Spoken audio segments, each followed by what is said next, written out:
The clouds above Castle Black were bruised purple in the dying light, the wall's icy crown taking on a faint lilac sheen as the late summer sun slid beneath the western horizon. Evening silence settled over the courtyards and corridors like fresh snow, quiet, but never quite still. There were always boots on stone somewhere, the creak of a winch, the cough of a tired ranger returning from patrol. Yet tonight that hushed stir was charged with something sharper, taut as a drawn bowstring. Brothers of the Night's Watch paced the parapets 2 at a time, shadows flitting between guttering torches, eyes cast north and then skyward, as though expecting doom to fall from the clouds themselves. Jon Snow felt the tension in every man he passed. Craven or courageous, it made no difference. The wall had a way of scraping men down to raw bone when rumor outmatched reason. And rumor, tonight, was rampant. A beast of black scale and burning breath, sighted first above the haunted forest, then circling the Frostfangs, then swooping so low across the wall's crest that its wings set off avalanches of loose ice. Some said the creature was a demon set loose by wildling sorcery. Others whispered of a monstrous bird hatched in the icy halls of the others. A few muttered the oldest word, half forgotten in the north yet still potent as wildfire: dragon.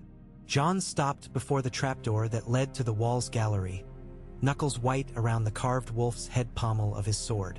Ghost padded to his side, crimson eyes gleaming, white fur stark against the sooty planks. The direwolf's hackles were raised. He senses it too. A single horn blast shuddered the evening air, rangers returning. Jon pulled the door open and descended into the narrow stairwell, boots clanging on rust-spotted iron. The lower courtyard greeted him with the stale tang of old sweat and boiling oats, but beneath it lay a note of smoke, faint yet unmistakable. Ghost turned his muzzle to the northern gate, lips curling. The portcullis winch rattled, chains groaned. Torchlight flickered across steel as the gate yawned wide. 5 rangers emerged first, each dragging a length of thick hemp rigged with iron rings. Behind them lumbered a wagon cobbled from scavenged timbers, mighty wheels reinforced with ribs of weirwood. The bed sunk so low it scraped ruts in the packed earth. The wagon walls bristled with spear staves and crossbow quarrels, hammered into raw planks at every angle, forming a jagged lattice. Between those shafts, Jon glimpsed coils of smoking rope and the curve of something impossibly dark, as if night itself had been bound in chains. A hush fell so complete that the crackle of every torch seemed to roar.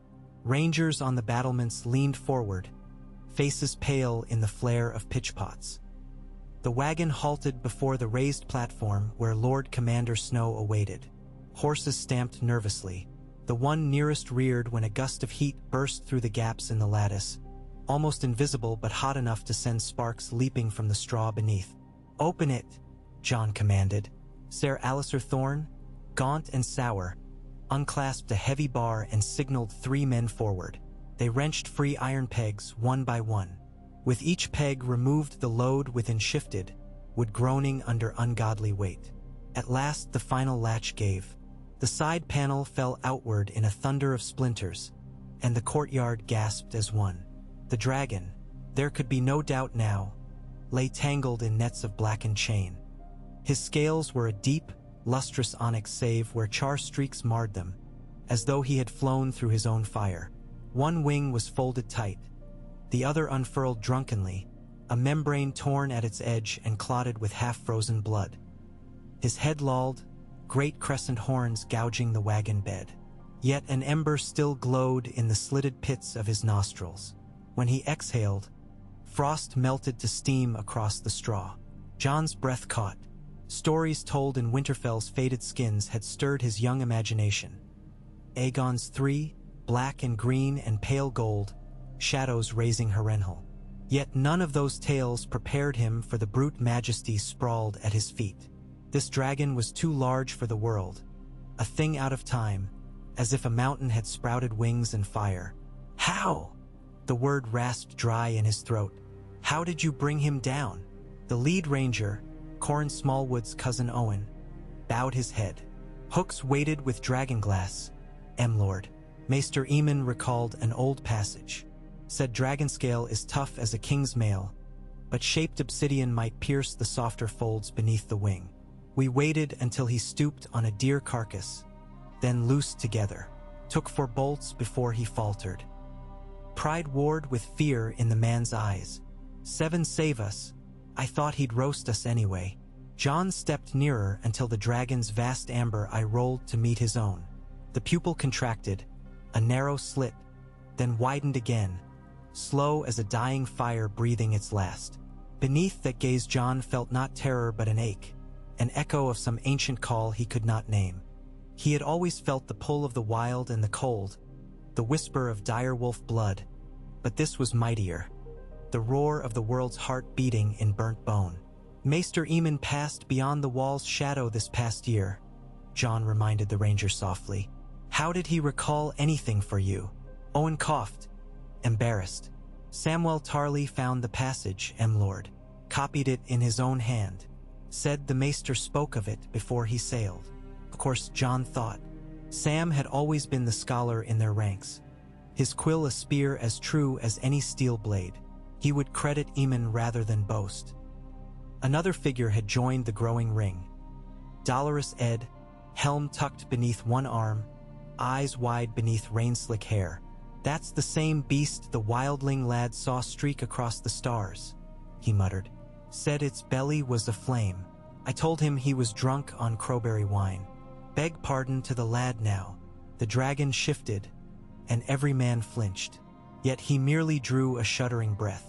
Smoke curled between fangs long as scythes. Ghost answered with a low growl. Jon forced his voice steady. Have the stable hands prepare a new enclosure, stone, not wood, thrice the height of the common pens. Rim the top with ice posts and water. Let it freeze smooth as glass. Post archers day and night. If he wakes hungry, I won't have him devour our horses and men alike. Thorn scoffed loud enough that nearby brothers stiffened. Begging your pardon, Lord Commander, the honorific dripped acid. But even with chains of Valyrian steel, you will not cage that abomination for long. Better we give him the mercy of a white sword and be done. Mercy, Jon repeated. You call death merciful when we know so little of him? This creature may be king to wildfires we have never imagined. If he was born of Daenerys Targaryen, as I suspect, then slaying him means war with the Dragon Queen come Westeros. War we cannot fight, not with wildlings still settling and our stores half spent. All the more reason, Thorn growled. Those scum beyond the wall signed no treaties with Targaryens. Your Grace, if she yet lives, will burn us for daring so much as breathe on her beast. What if she never learns? Asked Bowen Marsh, ever the cautious steward. The world beyond the narrow sea is far. Give the creature a swift end beneath the wall and bury the bones deep. No word need reach her. Jon's gaze swept the assembly. He saw fear disguised as practicality, ignorance clothed in caution. But he recalled too vividly a girl in a deserted tower in the Frostfangs, clutching dragon eggs to her breast, telling him tales of fire that danced inside stone. And his dreams of icy winds and burning skies, of a wolf howling as a dragon cried in chains. He turned back to the beast. We do not kill what we do not understand, he said. We guard the realms of men, north and south alike. If we send this creature south, we do so alive, as a message of peace. Let the lords of Westeros see that the Night's Watch keeps faith with all the realm. And how, Thorn asked, do you propose to cart this mountain of scales and flame across a continent? He cannot fly in bonds. His wingspan alone could swallow the King's Road. Jon took a breath that burned in his lungs. We will not cage him forever, he said quietly. We will earn his trust. Laughter rippled, harsh with disbelief. 7 help us all, muttered Ed. I can scarce earn the trust of old PYP Smule when I bring oats instead of apples, and the Lord Commander means to befriend a dragon. Yet Jon felt certainty settle cold and hard, not faith purpose. The wall had taught him that impossible choices were the knight's fare. And here lay the greatest yet. A beast born of myth, handed by chance into their care. They could butcher it in fear, or dare the surer peril of hope. Ready the rookery, he told Bowen Marsh. Ravens to Winterfell, White Harbor, Gulltown, every lord we trust. Tell them the Night's Watch holds a living dragon and seeks counsel on safe passage south. Tell them we ask no coin, no favor, only aid for the realm's defense. If Daenerys Targaryen lives, our letters will find her too, by quill or whisper. The steward hesitated. What if the queen replies with fire? Then we learn how hot her temper truly burns, Jon answered. But if she is as wise as rumor paints, she will see we had cause. We captured her dragon, but we mean no harm. Let our actions prove it. A murmur rolled through the brothers. Some nodded, reluctant yet swayed. Others scowled as though tasting sour milk. Thorne spat to one side. Chains, Jon commanded next. Remove those forged of common iron. Leave only the obsidian hooks at wingfold and foreclaw. Keep a perimeter at all times, but give him room to breathe. Samwell's scroll spoke of dragons growing docile when fed well and spoken to kindly. A faint smile touched his lips. Let us hope Drogon hasn't Sam's appetite for sweet meats. Bowen Marsh's brow furrowed. Drogon, the name Daenerys gave him, Jon said. After her lost husband, so I've heard. He knelt, ignoring protests, and laid a gloved hand upon the dragon's snout. The scale beneath his palm was warm, impossibly smooth, thrumming with a pulse that felt older than mountains. Drogon's eye fluttered, an ember behind smoked glass. Jon's voice dropped to a whisper meant only for the beast and the night. Rest now. No harm will come to you here. The dragon blew a breath that rippled Jon's cloak like a banner. Smoke coiled around his arm yet did not burn. Somewhere behind him, men muttered prayers. Far to the south, in a sea spray garden of King's Landing's Red Keep, Queen Cersei Lannister studied the crimson sunset through a lattice of lemon trees. She sipped arbor gold, savoring cold silk on her tongue, when the scurry of soft slippers betrayed Grand Maester Pycelle's approach. He bowed low, joints crackling. Your Grace, he wheezed. A raven arrived from the wall. Urgent. Cersei's brow arched. Ravens from Jon Snow usually carried tedious requests for grain. She plucked the parchment, snapped the black wax seal. Stark Direwolf impressed on an obsidian disc and scanned the first lines. The wine turned to ash in her mouth. Is this a jest? She hissed. I fear not, Your Grace. The Lord Commander claims he holds a living dragon in chains. Cersei crushed the scroll so fiercely wine drops splattered the marble tiles. A dragon alive, and in the hands of her late husband's bastard. Viserys' mad sister would come for it, surely, and when she did, fires of Valyria would cleanse the world. Cersei remembered Wildfire licking at bay during Blackwater, terrible but controllable. A true dragon was nightmare unbound. She thrust the parchment back at the Grand Maester. Send word to every lord in the Reach and Stormlands. Bolster the Rose Road. Close the city gates. Let no man, no beast, cross without my leave. Pycelle blinked as if woken from a dream. Your Grace, if the creature is indeed captured, might it not be wise to what? She smiled like a lioness. Invite it here? Bid the dragon roast my enemies at the royal expense. Her voice sharpened. At best, Snow lies to squeeze coin from my coffers. At worst, he meddles in powers that could topple kingdoms. I will not sit idle. She turned, skirt swirling, and strode toward the Tower of the Hand. Summon Qyburn. He will devise a response worthy of House Lannister. The setting sun caught the red silk of her gown, casting crimson across the white lion embroidered over her heart, blood upon gold. Shadows stretched, long and foreboding, down the garden path. On Dragonstone's wind-scoured battlements, Tyrion Lannister read the same raven and laughed so long Missandei feared he'd lost his wits. Daenerys Targaryen stood beside him, silver gold braid whipping in the storm wind, face unreadable. My lady, Tyrion gasped when mirth at last subsided. You must admit, this bastard brother of Ned Stark's has a certain talent for the spectacular. First he makes peace with wildlings, then he takes a dragon hostage. He waved the scroll. It is almost flattering. "It is infuriating," Daenerys said, though her voice wavered between rage and wonder. "Drogon was to lead our vanguard when we sailed for Westeros. How did these black-clad crows snare him?" Tyrion sobered. "However they managed it, they claim to mean no harm. They offer safe passage south, under supervision."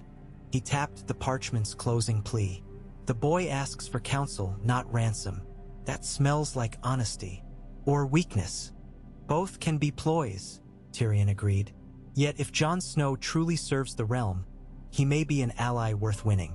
One dragon is a fearsome hostage, my queen. Pretend to breathe fire upon him, and all the north might bend knee before you land." Daenerys stared across the bay where her remaining dragons, Viserion and Regal, curled atop spires.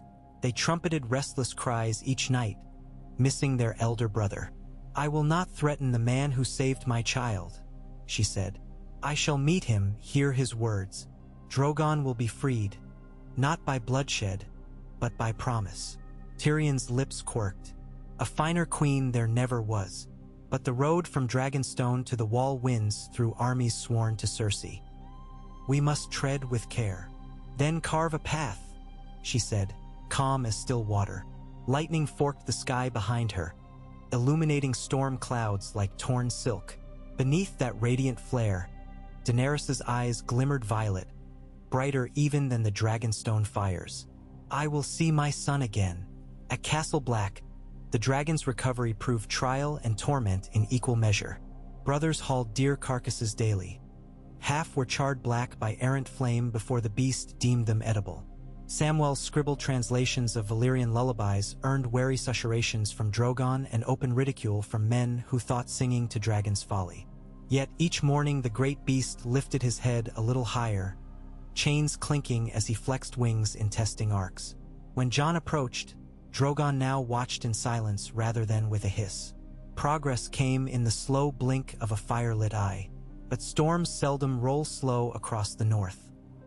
Within 2 weeks, 3 banners appeared on the horizon south of the Gift: Karstark sunbursts, Umber roaring giants, and Manderley mermen on sea green. Each host smaller than a full levy, yet large enough to remind the Night's Watch of ancient oaths. "We take no part." Jon met the lords at Queensgate, where once the Night Fort's shadow had loomed. They brought questions weighted with expectation. Would the Watch lend its dragon to a northern throne reborn? Would Jon swear fealty to Stannis' ghost or to the young wolf Robb's memory? Each lord sought advantage. Each eyed Drogon as the edge of a blade they could brandish. Jon answered with the same words he gave every brother. "The Watch is the shield that guards the realms of men. We hold the dragon for the good of all, not the gain of one. Help me guide him south to a rightful mother, and the north will be safer for it." Some called him mad. Meryn Umber's laughter echoed the length of Queensgate. Yet Manderley's maester considered the larger game. "A queen with dragons may bring the long summer," he mused, "if she is not provoked." Lord Commander Snow's plan merits thought. Thus the South Road Pact was born. 30 knights of House Manderley and a dozen spearmen from Castle Serwyn would escort the wagon to White Harbor, where Daenerys might claim her child by sea. In return, the Night's Watch promised honest witness that the North upheld its vows. That night Jon knelt beside Drogon, lantern light dancing over scales slick with oil. "Soon you'll feel salt wind," he whispered. "Your brothers wait, and your mother calls." The dragon's breath warmed his face. Ghost lay down near the great foreclaw, chin on paws, and the dragon did not stir. Ed watched from the gate, arms folded, expression caught between dread and devotion. "If we live through this," he called, "remind me to thank the gods for boring nights." Jon rose. "If we live through this," he answered, "there will be fewer boring nights, Ed. Dragons wake the world." Ed snorted. "It was restless enough without them. But very well. When the world cracks open like an egg, summon me for the feast." 7 days later the convoy rumbled through Mole's town, its streets deserted save for whores peering from shuttered lofts. Figures in ragged cloaks trailed at a distance, wildlings drawn by whispers of black wings. Tormund Giantsbane appeared at dusk, stride easy as a bear's, and claimed the right to accompany the shadow lizard who eats fire. Jon yielded. Better a friend like Tormund within reach than spying among trees. Each sunrise Drogon grew more restless, muscles rippling beneath iron nets. When a flock of gulls wheeled overhead, he loosed a roar that set mules to braying and men to their knees. Yet he never burned the ropes. Jon suspected the beast sensed steel fangs of dragonglass still lodged near his heart. One evening, as they camped beside the frigid waters of the White Knife, Jon found Sam seated against a wagon wheel, quill scratching parchment by lantern glow. "Another letter?" Jon asked. "Record," Sam said. "If we die, someone should know how it happened."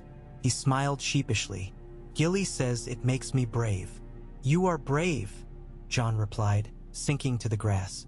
Beyond the tent flaps, Drogon's silhouette loomed against twilight, wings half spread to catch the last warmth of day. "You found the chains that bind dragons and the words that soothe them. Courage comes in many shapes." Sam brushed a lock of hair from his brow, leaving an ink smear. "Do you think Queen Daenerys truly understands what we risk?" "She will." Jon gazed at Drogon's dark curve, rising and falling like the tide against shore. "A mother of dragons must know gratitude and debt." In silent halls of winter-bleached stone, Bran Stark watched the convoy through a weirwood's eyes. He saw his brother stand atop the wagon roof in moonlight, hands splayed on glistening scale, skin pale against shadow. He felt wind under vast wings longing to soar. Bran tasted ash, salt, blood, river currents in the tapestry of life. The threads pulled tight, weaving futures unfinished. One path shimmered. A dragon cloaked in chains turned loose, blazing a pyre to wake sleeping stone. Another bled black, steel-tipped spears and screams on snow. Raven feathers brushed Bran's cheeks in the dark. "Choose," whispered voices older than kings. But he did not yet know how. When at last White Harbor spires rose beyond the bend of the White Knife, cheers erupted from the escort lines. Manderley banners snapped in sea breeze. Small folk thronged the causeway, craning to glimpse the legend lashed to wooden timbers. Merchants abandoned stalls, fishmongers spilled baskets of silver-gray trout across cobbles, and 1,000 hands formed signs warding against dark magic. Yet o'errode every breath. Wyman Manderley himself, broad as a yawning door, greeted Jon beneath the crenellated harbor gate. "My Lord Commander," he boomed, voice rich as buttered rum. "You bring wonders Northmen only dared dream. A dragon in daylight." His eyes sparkled like a child's. "Old fishwives will sing of this night." Jon bowed. "We bring responsibility, my lord, not spectacle. Queen Daenerys sails under her own banner. We need pier room for her ships, and a perimeter clear of crowds should Drogon wake hungry." Manderley splayed doughy hands. "The city is yours. The dock's mine," he added with a chuckle. "But tonight we feast. Bread and salt first, to seal our trust." Feasting proved a delicate affair. Drogon refused pens, so they anchored the wagon on a jetty jutting beyond the breakwater, torch lines strung along ropes to deter curious fishermen. Yet when the harbor bells tolled midnight, Jon awoke to thunderous wing beats. He dashed onto the wharf in time to see Drogon rearing, chains snapping free of iron hooks like cobwebs. A net of wheels and timber splintered around him. His roar shook every mast. Ghost growled at Jon's heel. Men shouted, scattering. Watch archers raised bows but held at Jon's command.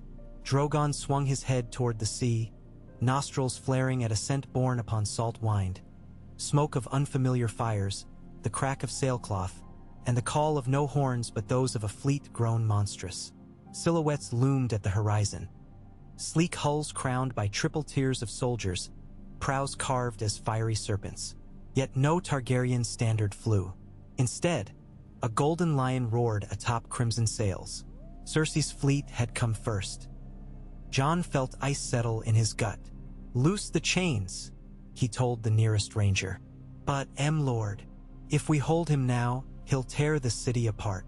Jon climbed the wagon's ruined frame, boots scraping wood. Drogon's eyes pinned him, molten bronze, bright with fear and fury. "Hear me," Jon whispered fiercely. "Fly, or the lion will slay us all. Find your mother." He sliced the last dragonglass hook with Longclaw's edge. Blood the color of obsidian welled around the wound. Drogon roared, not in pain but in crescendo. Wings slammed the air. Splinters exploded across the jetty. Jon flung himself clear as Drogon surged skyward. Torches guttered in the downdraft. Shouts rose from every deck in the harbor. Arrows launched, falling like black rain. Yet the dragon climbed beyond reach, hideous grace lifting him into stars bright as cold embers. Men watched, silent, as the night sky caught fire. Drogon wheeled once above the walls, then streaked south, a comet of red and gold burning a path through darkness. In his wake, the water lay still, and the lion ships kept coming. The bells of White Harbor rang the alarm, pealing through narrow passages and high-arched halls. Jon stood on the ramparts, breath steaming, as Cersei's fleet drew into the moonlit estuary. Siege towers mounted on barge decks bristled with scorpions. War horns blared, yet no dragon's silhouette returned to shadow the masts. Wyman Manderly stomped up the stair, face crimson from exertion and wine. "The cowards attack under cover of night," he spat. "Where is your beast now, Lord Commander?" "Looking for his queen," Jon replied. He gripped the parapet stone. "We hold until dawn. Then the world will see which banners yet fly." Far offshore, sails bellied with gusts that tasted of salt and storm. On the lead vessel, a scarred war galley once called the Silence, stood Euron Greyjoy, laughter carried by wind. Beneath his patched sail, chained masts bore curious cargo. Scorpions of iron, rigged to fire bolts as thick as oak trunks. But his true prize slept in the hold below, beyond bars of weirwood soaked in bloodroot oil. A pale-scaled WRM no larger than a warhorse, stolen from Slaver's Bay the year before. He called it Silence too, for he'd cut out its tongue with a shard of black glass. Euron raised a spyglass and swept the sky. No shadow yet. Good. Let the lioness think the kraken serves her crown. And when Drogon comes roaring to defend his own, Silence will loose its pale fire in answer. He closed the glass and smiled like a shark. Drogon's flight south was a fever dream, wind howling in charred membranes, stars wheeling like sparks above a forge. The dragon bled where dragonglass hooks had torn flesh, blood hissing on scale. Yet rage drove him on. Rage at bonds, at men who dared leash flame, at distance from mother and brothers. He crossed the neck in a single night, burned the topmost leaves of a weirwood grove near Moat Cailin, and sent every crofter in the Barrowlands diving into rivers when his shadow passed. But as dawn pinked the sky over Maiden Pool, new scents found him. Brine, resin, and the smoke of dragons not his own. His roar split the air, answered by a weaker cry from far beyond the headlands. Drogon banked, wings carving the morning fog. Below him, a fleet of red sails coiled like bloody serpents around a narrow-mouthed bay. And beyond, on the open sea, darker hulls lurked, Greyjoy black. Flames licked Drogon's throat as he plunged. On Dragonstone, Daenerys felt the tremor before the raven came. She rose from restless sleep, heart hammering, certain that Drogon was in pain. Tyrion burst into her chamber unbidden, scroll in hand. "White Harbor burns," he said. "They say the lion and the kraken make common cause. Your dragon fled south at first arrow." Daenerys tightened the sash of her pale linen robe. Outside the window, Viserion and Regal shrieked restively on the parapets. "Prepare the fleet," she said. "We sail at once." Tyrion hesitated. "Cersei will have scorpions lining every mast, and Euron's men are rumored to have captured." He trailed off, unwilling to believe his own whispers. "My queen, battle at sea could cost us all 3 dragons." Daenerys's gaze was flint. A mother does not abandon her child. If Drogon dies, the dream of a free world dies with him. She strode to the balcony. Dawn's first light bled across the narrow sea, gilding the waves. Regal roared skyward, wings cutting the wind. Viserion followed, and with a word of Valyrian sharp as broken glass, Daenerys vaulted upon Rhaegal's neck. In the courtyard below, Tyrion watched the dragons whirl east toward the rising sun, heartsick and hopeful. "Fly swift," he whispered, "and burn those who would bind you." In the streets of White Harbor chaos reigned. Lion banners clashed with merman sigils at every turning. Scorpions on wheeled carriages thundered through fish markets, launching monstrous bolts that shattered granite facades. Galleries of crossbowmen loosed firepot volleys, flames spilling across roof thatch. Yet the city's defenders fought tooth and harpoon, clogging alley mouths with debris, turning piers into makeshift stockades. From the parapets of the Wolf's Den, Wyman Manderley hurled insults and heaving stones in equal measure. Amid smoke and screams, Jon Snow hunted for Euron's larger threat, the rumored captive dragon. He led a cadre of watch archers through a warehouse quarter now abandoned to rats and flame. Ghost loped ahead, pausing at doorways, muzzle wrinkled at the stench of rotting eel. Then, at the shattered arch of a granary, the dire wolf halted. Inside, chain links clinked, low and mournful. Jon pushed past sacks of black mold grain and beheld a cage welded from iron strips. Within lay a pale creature, motionless, wings folded like parchment. The dragon, if dragon it was, had scales mottled cream and ash, eyes sealed by crusted discharge, tongue severed. Its belly rose and fell in shallow breaths. Around its neck an iron collar had been hammered, studded with broken glass. Blood pooled beneath its jaw. Jon's heart seized. "Easy, friend," he murmured. He drew a dagger, knelt at the bars, and saw the creature shiver, though its eyes remained closed. "Lord Commander," a shout echoed through the ruins. Bowen Marsh stumbled in, dripping sweat. "The harbor burns. Cersei's scorpions scour the walls. We cannot hold." Jon sheathed the dagger. "We need Drogon. Find Tormund. Tell him to ready the beacon at the lighthouse. We give Drogon a signal he cannot ignore." Marsh's mouth hung open. "And the city? Will endure," Jon said. He rose, placing a gloved hand flat against the cage. "We do what we came to do. Protect the realms of men. From lions, krakens, or dragons misused." Tormund Giantsbane laughed when told to climb a lighthouse rigged with pitchpots. "If I die," he hollered up the spiral stair, "tell the shield maidens I went out blazing." Night had begun to swallow the smoke-thick sky when Tormund reached the top. He smashed the first jar of oil, sparks catching on the wicks. A tower of flame shot skyward, bright, brilliant, a second sun blooming atop the harbor's mouth. Miles away, Drogon's roar answered. He banked, abandoning his dive against Greyjoy ships, and arrowed toward the beacon. Lion archers fired skyward. Their bolts pattered futile against onyx scale. Drogon's flames washed across masts, turning sails to ash, leaving charred frameworks sinking into the tide. The dragon wheeled once above the lighthouse, then plunged toward the granary where Jon waited. The roof burst apart beneath Drogon's claws. He landed amid rubble, scattering sparks. Jon shielded the pale dragon with his body as shattered beams rained down. Drogon's nostrils flared, taking in the scent of kin beneath metal. He nudged Jon aside with surprising gentleness, then clamped jaws upon the cage bars. Iron squealed, molten red under his breath. In 3 breaths the cage sagged open. The pale dragon lifted its head, tremulous. Drogon crooned, low and thundersoft, a sound that rolled through the ruins like distant surf.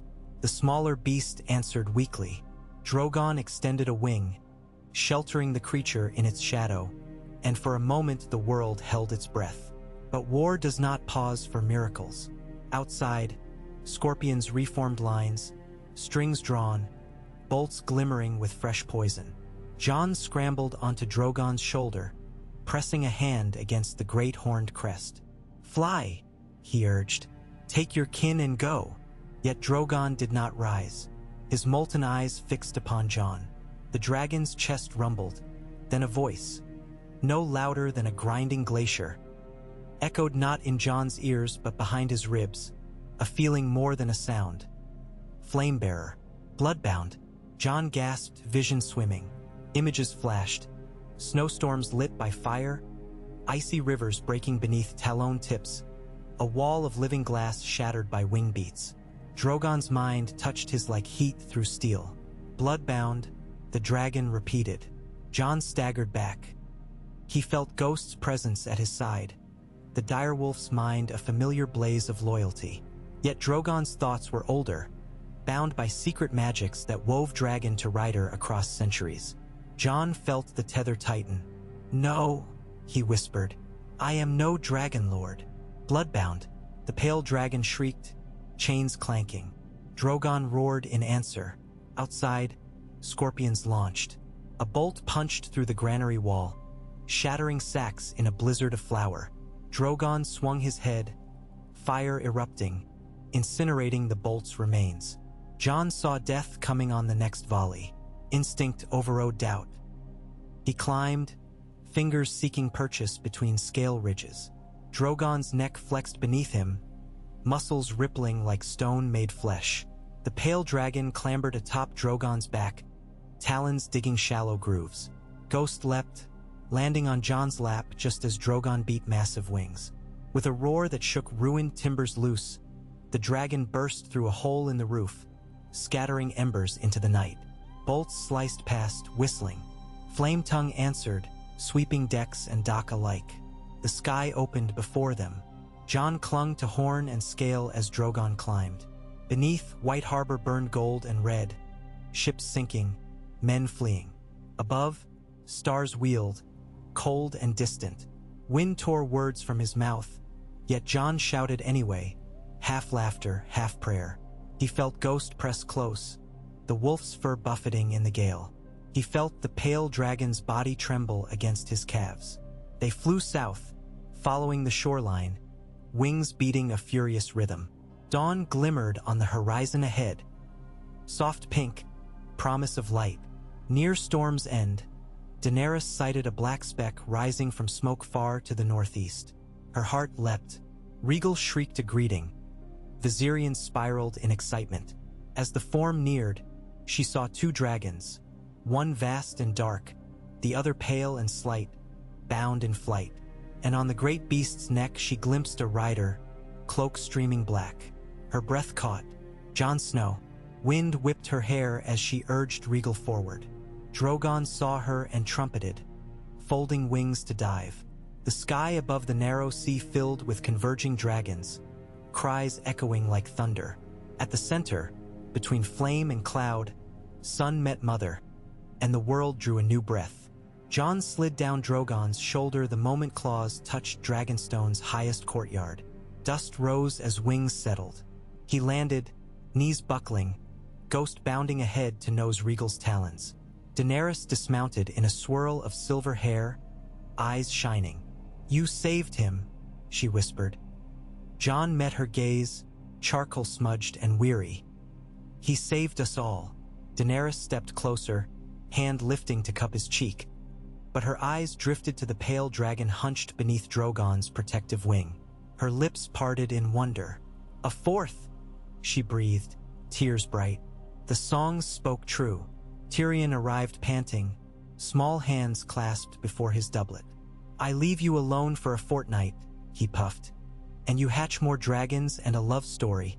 Typical. No one laughed. The dragons keened, their voices filling every hollow of black stone. Jon felt the bond coil tighter, a cord woven of ice and fire, blood and choice. He wondered what paths Bran had seen. Daenerys reached for his hand. "Ride with me," she said, "to King's Landing, with 4 dragons." 3.5, Tyrion corrected. Jon squeezed her fingers. "We will ride," he said.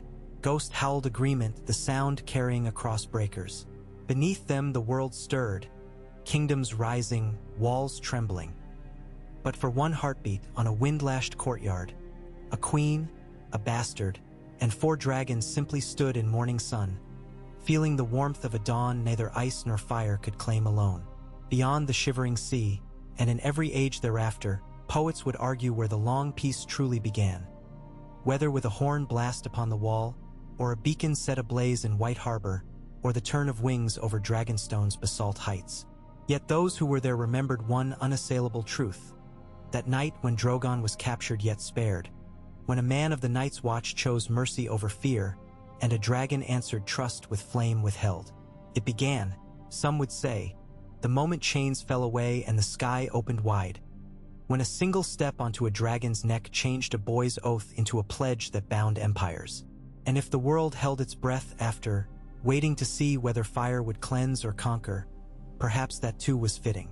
For peace is a dragon's dream, fragile as an egg, fierce as flame, and always born in perilous flight. The wings beat on. The roar of the surf outside Dragonstone's wind-carved battlements blended with the distant cries of gulls, forming a restless lullaby that threaded through the half-lit corridors. Jon Snow stood on the parapet where Drogon had perched the night before, sea wind tugging at the black wool of his cloak, salt spray kissing the bruises that ringed his palms. His right hand still tingled with echoes of heat, the phantom sensation of scaled flesh and the living thunder beneath it. Whenever he closed his eyes, he felt again the moment the great dragon's mind brushed his own, blood-bound. The word reverberated in marrow and dream alike. Below, the courtyard stirred as dawn poured silver over stone. Unsullied spearmen performed their dawn drills in perfect squares, sandals slapping flagstones in measured rhythm. Dothraki riders paced restless circles near the stables, bright painted shields catching first light. Awkward clusters of Northmen, Manderley blue and Serwyn gray beside Night's Watch black, waited near the kitchens for unfamiliar rations, each man glancing up whenever a wing shadow skimmed a wall. Dragons had become sunrise and sunset both. Jon's breath clouded, though summer still lingered in the south. The wound of the world has never closed, he thought. It merely shifts its ache. Ghost padded to his side and pressed a warm flank against his leg. Seagulls scattered at the direwolf's silent glare. From behind came the soft tread of leather boots. Daenerys halted a few paces away, wrapped in a mantle of pale wool that set her hair blazing white. She carried no crown this morning, only an iron-bound scroll case. "Your men rise early," she said. "I thought the wall taught hard slumbers." "Cold's a sharper trumpet than any horn," Jon said, half smiling. "On the wall you wake or you freeze." She stepped to the Merlin, gazing east where Regal and Viserion wheeled lazy spirals above Dragontown's smoking chimneys. Drogon was not in sight. He'd taken the pale hatchling out toward Driftmark, perhaps to hunt and to teach. Even when invisible, his presence vibrated the air like a distant drum. "I named her Mercy," Daenerys said, answering the question unspoken. "The little one. She knows the word already." Soft wonder threaded her voice. "She follows Drogon and listens to me, but she's skittish around others. No surprise after what they did." Jon pictured the pale dragon curled beneath Drogon's wing. "Mercy suits her." "Drogon harmed you?" Daenerys asked, noting the red rings on his palm. "He marked me when I cut the last hook free." Jon flexed the fingers. "It burns when he's close, then eases. Maester Wolkan would worry about infection, but I think the flame keeps rot at bay. It is the bond." She unlatched the scroll case. Old Valyrian texts speak of such wounds. They say the flesh closes around living fire. Jon's eyebrows lifted, but she slid parchment into his hands before he could ask more. Ink faintly glimmered where ash motes settled. "Ravens." Her gaze went to the sea. From White Harbor, Winterfell, Gulltown, the Eyrie, even Sunspear, lords and ladies want to swear fealty. Most out of hope, some out of fear. "A Stark at my side lends them courage, and a dragon at mine lends them pause," Jon replied. They stood in silence while gulls traced circles overhead. Finally Daenerys spoke, voice no louder than the tide. "Cersei will not sue for peace.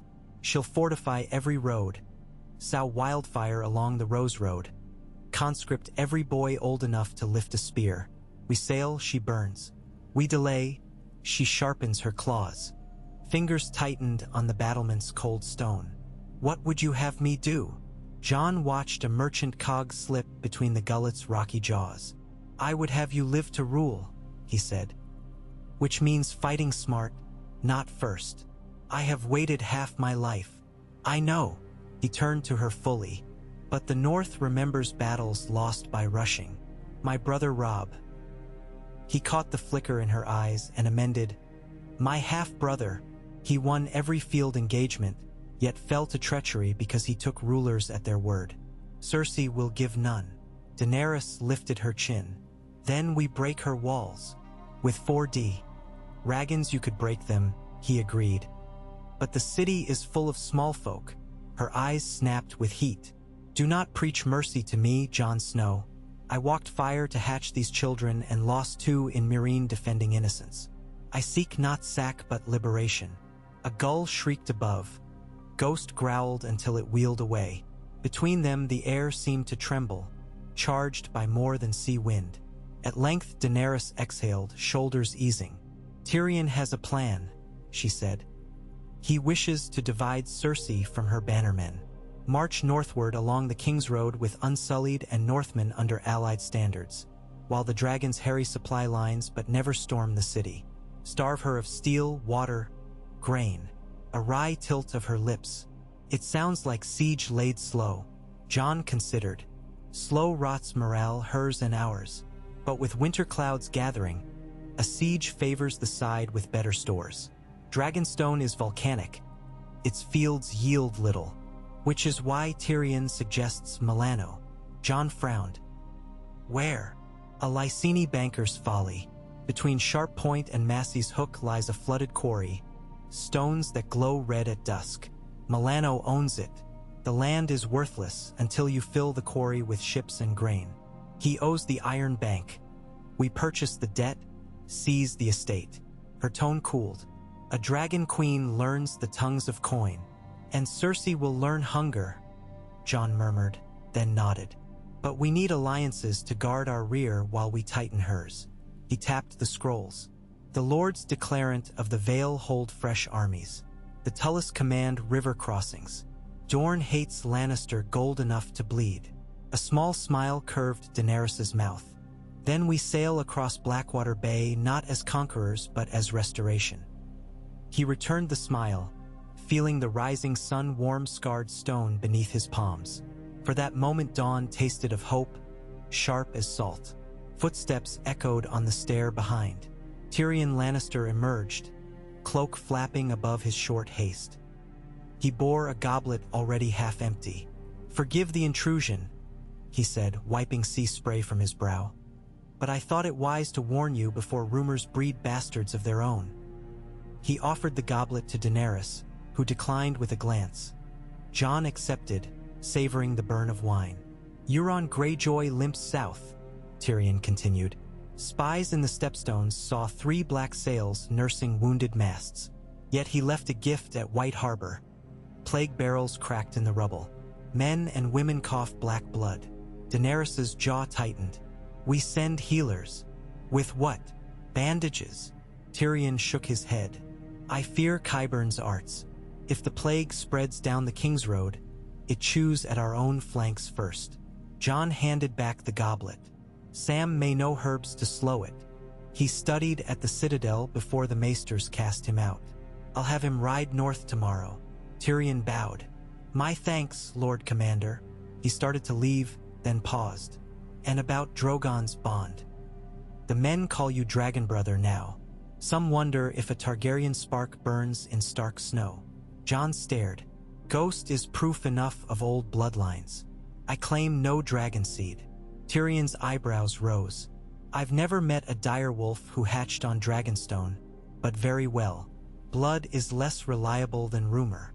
He tipped an imaginary cap and withdrew. The morning brightened, pink rinsing into gold. Daenerys watched Tyrion's retreat, then spoke without turning. He is right. Your bond with Drogon carries weight beyond claws and fire. My family forged an empire by such ties. Jon inhaled salt and dragon musk mingled on the wind. I never sought a crown. Yet crowns seek you. Her voice softened. A council meets at midday. Grey Worm, Davos Seaworth, Yara Greyjoy, fresh from patching what fleet survived Euron's ambush. Join us. Shape the world you bled to protect. He nodded once. I'll come. She left him there with the surf and the smell of dragons, cloak billowing like a banner. At midday, the painted table room brimmed with bodies and tension. The carved map of Westeros lay crowded by tokens. Stags, krakens, mermen, flayed men, roses and wolves, all jostling for space. The flicker of braziers lent the Cedar River's liquid shimmer. Grey worms stood at Daenerys's right, arms folded behind scaled armor. Davos Seaworth flanked Jon, fingerless hand resting near the wolf sigil.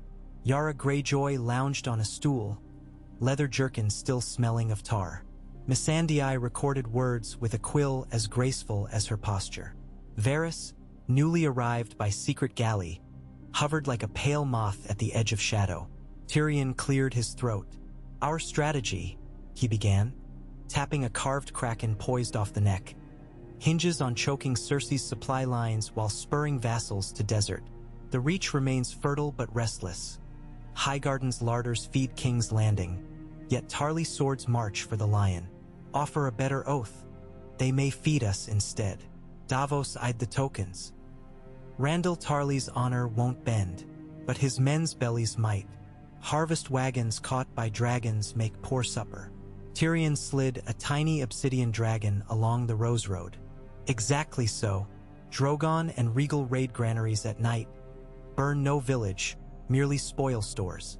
Cersei's soldiers grow hungry. Small folk blame her for famine. By spring, rose banners wilt. Jon studied the map. And Euron. Yara's laugh was harsh as Orloc's clacking. Leave my uncle to me. The silence limps for Blackwater Bay. I'll bring what ships I have. Slip under cover of the chain boom when tide floods. If I cannot sink her, I'll at least hobble her again. No heroics, Jon warned. Yara's grin was wolfish. Heroics? I intend murder. Grey Worm's voice cut the room's haze. Unsullied will march inland, seize the Stormland's granaries. The Marcher Lords distrust the crown since Stannis' fall. They will not risk full field battle. Daenerys rested palms on the map, studying ridges. But all this means nothing if Qyburn's scorpions remain. Each is a fang that can pierce dragonhide. We remove those fangs. Jon remembered the bolt thunking past his ear, wind whining in its wake. The scorpions fire slow. Reloads leave windows. If we lure volleys early, dragons can dive before second shots. But we must know placements. Varys's robes scarcely rustled. Little birds chirp of foundries beneath the guild hall of alchemists. Bolts tipped with laced poison, iron inlaid with wildfire paste. Qyburn experiments daily. Missandei looked up. How do we seize the foundries? By stealth, Varys said. And treachery. His smile was ghostly. I know treachery well. Tyrion set hands on the table. Enough shadows. We choose a day. Next full moon, our fleets gather north of Dragonstone, sail on the early tide. Unsullied and Northmen cross to Cape Wrath, march by land. Within 2 fortnights, we surround the city. Jon felt eyes upon him. He spoke firmly. Send ravens to Winterfell. Sansa will march the remaining Stark levies. The Vale's knights can escort families fleeing plague. He tapped the neck. I'll ride ahead with Drogon. Show the realm who rides with dragons now. It will shake loyalists. Silence greeted that. Daenerys studied him. Are you certain? I am. He felt the old words ignite in his veins. The shield that guards. Tyrion exhaled a cloud of fatigue. Then pray the shield does not burn. That dusk Jon found Samwell Tarly in a side chapel once used for Targaryen worship. Tall windows, long since smashed by storms, let in cross-drafts that fluttered candelas along chipped dragon statues. Sam leaned over a table strewn with vellum, Gilly dozing by the hearth with young Sam curled against her breast. Sam looked up guiltily at Jon's step. I should be packing for the ride north, he said, pushing wire-rimmed spectacles up his nose. What are you reading? Sam flushed. Maester Ibro's treatise on Genus Draconis. I'm worried about Mercy. The stump where her tongue was, there's risk of infection. And she won't eat more than half a goat. Jon took a seat. The bond will help.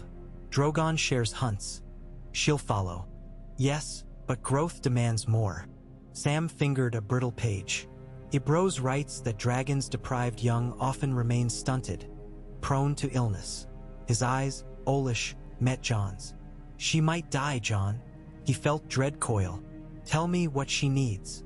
Fresh kills with organs intact, Sam said at once. High iron, and time in thermal updrafts to exercise wings. Island cliffs like these are fine, but if you're sailing, Jon shook his head. She stays here with Regal. Drogon and I ride alone. Alone? Sam stared. She won't like that. She'll learn. Jon rose. Find herbs against plague. Ride before dawn with a dozen of Davos's archers as escort. White Harbor needs you, maester or no. Sam lifted chin in shy pride. I'll leave scroll copies with Missandei. And Jon, when your time allows, read Maester Ibroz's final chapter. He pushed a slim codex forward. On Dragon Rider bonds, there are warnings. Jon tucked it beneath his arm. I hear them already, he said, meaning both page and pulse. Night-cloaked dragonstone in fragrant smoke from braziers.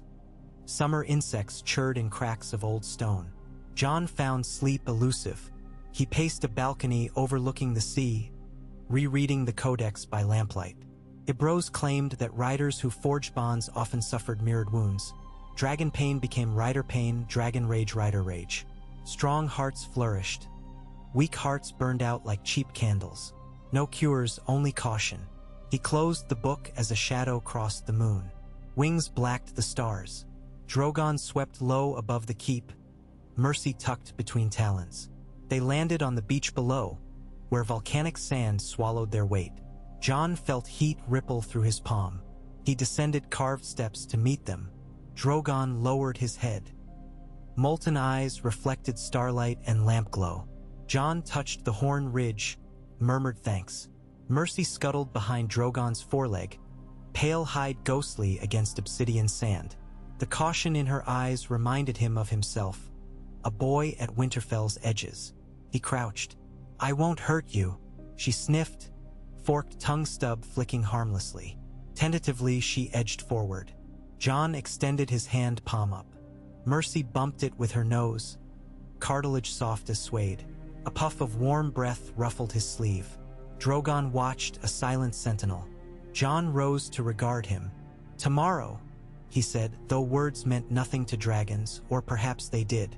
We fly north at dawn, you and I. A low rumble answered, neither assent nor refusal. Wings rustled. Salt wind filled their sails. In that cavernous hush, Jon understood. They would go together or not at all. He climbed onto Drogon's neck, muscles moving with practiced ease already. Scales were slick with sea mist. He spoke Valyrian words Daenerys had taught. Sovs, and the dragon vaulted skyward.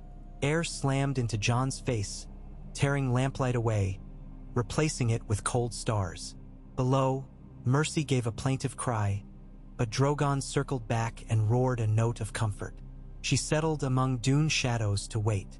They soared around the island once, then banked toward the mainland. Jon let Drogon stretch wings, testing patterns. Sickle crescent moon cast silver lines along rivers. Villages slept unaware of the silent thunder passing above. When at last they returned to roost, Jon leapt down lighter of heart, though fatigue weighed limbs. Drogon lowered himself beside Mercy, wrapping tail around her. Jon's palm burned but no longer stung. He whispered a vow to the night, you will not burn alone. 2 days later the armada assembled. Plum-sailed Pentoshi cogs bearing grain, Northman longships with snarling wolf prows, sleek Dothraki transports fitted with horse lattices, and the great wyvern-masted flagships of House Targaryen. Regal and Viserion shrieked overhead like living pennants. Sailors crossed themselves and spat for luck. Jon strode the main pier, armor-blackened steel trimmed with dragonbone inlays newly forged at the castle smithy. A wolf's head snarled from one pauldron, a fiery dragon from the other. Davos had remarked wryly that he carried half the world on his shoulders now. Daenerys waited at the ramp of the Black Flame, her chosen flagship, gown of deep crimson covered in scaled leather. The sun made her hair dazzle like spun silver. She held reins of a tall gray palfrey for Jon. "Ride with me to the shore cliffs," she said. "One last glimpse before we sail." They climbed a narrow path cut into basalt. At the summit, wind tugged at their cloaks. The fleet spread beneath like a field of hammered bronze, reflecting dawn in 10,000 ripples. Dragonstone's towers cast long shadows across the sea, shadows that looked almost like wings. Daenerys spoke softly. "When Viserys sold my eggs, he said dragons were the heartbeat of the world. I have felt that pulse all my life, growing louder. Sometimes I fear the beat will drown me." Jon followed her gaze. "It won't. Your heart beats in time." She smiled, but eyes glimmered. "Then let us keep rhythm. Fly ahead of the fleet, scout for Euron's traps. When we break at Crackclaw Point, turn north to draw Scorpion Fire at Rose Road camps." She touched his arm. "But if mercy sickens, you must return here. Promise me." "I promise." He shifted in the saddle. "And if Drogon falters? Then the world falters." She exhaled. "But he will not while you hold." They lingered until horns echoed from the harbor, 3 low blasts. Sails unfurled. Oars struck water. Destiny moved. Winds favored them, swift and sure, as though the gods themselves wished to hurry fate. Jon and Drogon flew ahead of the vanguard, shadowing shoals, scanning for kraken sails. 3 nights they camped on lonely spits of beach, sharing raw fish and half-raw rabbit. Drogon's fire made quick work of otter pelts Jon offered as trade. Ghost hunted crabs and howled at moonlit gulls. On the King's Road, Cersei's scouts reported wing terror overhead. Rumors multiplied. The dragon's rider bore a flaming sword, or wore armor forged of frozen glass, or was Rhaegar returned from death. When the first Scorpion battery tested bolt flight near Fellwood, Drogon dove and melted bowstrings with a gout of blue-white flame hotter than any smith's forge. The men fled, leaving charred oak frames. Jon sent ravens from each raid site, warning of plague trails. Sam's letters replied from the gift. Leech broth slowed black lung symptoms, but many still died. He begged Dragonfire to sear infected goods. Jon promised aid once the siege broke. At dusk of the 7th day, they reached the wide mouth of the Wendwater. Here gray worms unsullied crossed on hastily raised pontoon bridges, sliding silent through reeds. Farmsteads burned empty behind them. Grain carried on mule carts south to feed Daenerys' host. Davos steered Pentoshi barges upriver to ferry Northman knights. Tyrion strode the docks, counting barrels of salt pork with a merchant's eye. Jon landed Drogon in a meadow ringed by alder. Wild horses bolted at the thunder of wings. Dust hung like smoke. He dismounted, rolling shoulders stiff from hours aloft. The world smelled of trampled grass, horse sweat, and a new scent, something sour. Bowen Marsh stepped from a tent flap. "Rotten water," he said. "The plague carts came this way. We found pits filled with corpses poured out like offal." Jon's gut clenched. "Any signs of Greyjoy?" "Flotsam near the river mouth. Black planks, iron nails. Could be Silence's longboats." Jon strode toward the river. Ghost loped ahead, hackles high. Dragonflies skimmed stagnant pools bloated with lilies. At the bank, reeds parted for a sloop's prow pulled onto mud. The hull bore burned scars. The deck reeked of bile. Within lay barrels stenciled with a lion's head and a kraken entwined, bold as a signature. Jon drew Longclaw, poked a lid. Inside floated rags steeped dark. Marsh recoiled at the stench. "Dragons burn this by dawn," Jon said.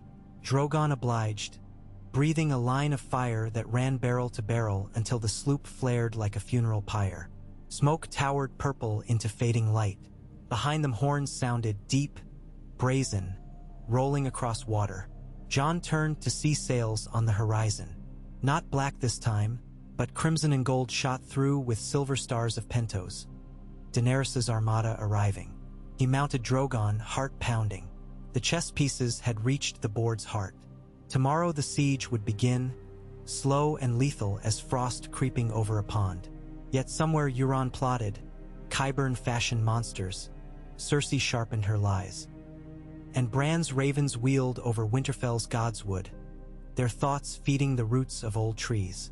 He saw dragons over dark water, saw wildfire fountains in streets, saw a throne of swords melting to slag. He saw his brother's eyes ablaze, half human, half ember.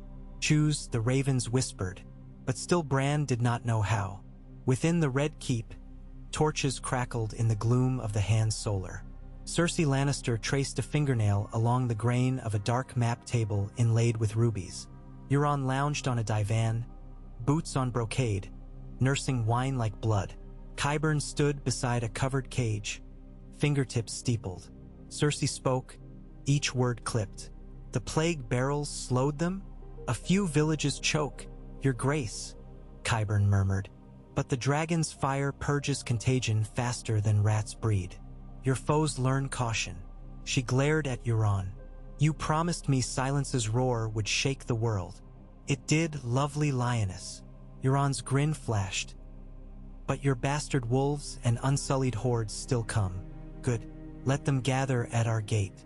Then watch me set the sky alight. He snapped fingers. Servants tugged the cage cloth aside. Within writhed a creature smaller than a dog, scales mottled green, eyes fever-bright. Chains circled its wings, forcing them to remain unfurled. The second hatchling, Euron purred, stole her from Astapor when I snatched silence. He produced a thin dagger, glinting glassy black. We drain her venom daily. Qyburn mixes it with wildfire. Scorpion bolts dipped in such brew pierce scale then burst in green flame. Dragons die screaming. Cersei's lips curved into a cruel crescent. How many bolts? Not enough yet, Qyburn cautioned. Forging glass-veined iron proves difficult, but each day the hatchling yields more. We shall feed her slaves to quicken flow. The little dragon hissed, eyes slits of liquid gold. Cersei considered the creature, then Euron, then the map. They will try to starve us, she said. So we starve them first. Burn their fields south of the Blackwater. Euron will harry their fleet. Qyburn, accelerate your work. When the dragons circle the city, we unleash the poison sky. She stepped away from the table. And if the bastard boy truly rides the Black Beast, save a bolt for him. I want his head mounted beside Ned Stark's old trophy. Euron lifted his cup in salute. As you command, my queen. The dragon in the cage shivered as though sensing its doom. In its gold eyes, candlelight danced like trapped suns. On a bluff overlooking Sharp Point, Daenerys watched fires flicker across inland fields, brush torch to clear ground for palisades. Northmen sang of the bloody mummers round wagons while Dothraki hammered spear tips into crooked tree trunks. Farther west, Unsullied silently raised trenches arrow straight. The first ring of steel tightened about the capital. Tyrion approached, tugging a fur-lined cloak around his shoulders despite balmy air. "Ravens from Old Town," he said, offering a letter. The maesters questioned the wisdom of using dragons to spread fire while plague stirs. Daenerys read quickly. Typical. She crumpled the parchment. "They fear change MO. Wreath and death. They fear both," Tyrion replied. "As do I on occasion." He traced the arc of orange gleams below. "Your armies dig in, yet Cersei still boasts stockpiles. We must cut the Rose Road before winter convoys arrive." Daenerys nodded. "Jon rides at dawn. Drogon and Mercy will strafe nights landing grain barns near Hayford. Rhaegal and Viserion join him when fleets anchor at Duskendale." Tyrion regarded her sidelong. "You trust him wholly?" "With my life," she smiled softly. "And he trusts me with his." Tyrion sighed. "Love makes fools of kings and small folk alike. I hope we are wise fools." Dawn broke in a smear of violent orange, clouds lined in blood. Jon guided Drogon to the makeshift eyrie atop a limestone crag. Mercy soared beside them, wings now strong enough for sustained flight. She squealed, exhilarated, when the sea wind buffeted her. Drogon answered with a deep bark. On the ground Davos waited astride a dun mare. He looked up, shading one eye. "Take care, lad," he called. "You give the rest of us altitude envy." Jon smiled. "Keep the ships safe. Always do." Davos patted the mare's neck. "And your sister wrote. Sansa marches south. Half the Vale trails her. She set a camp near the Ruby Ford." Jon's heart lifted. Then winter's wolves grow teeth again. He raised a hand to Mercy.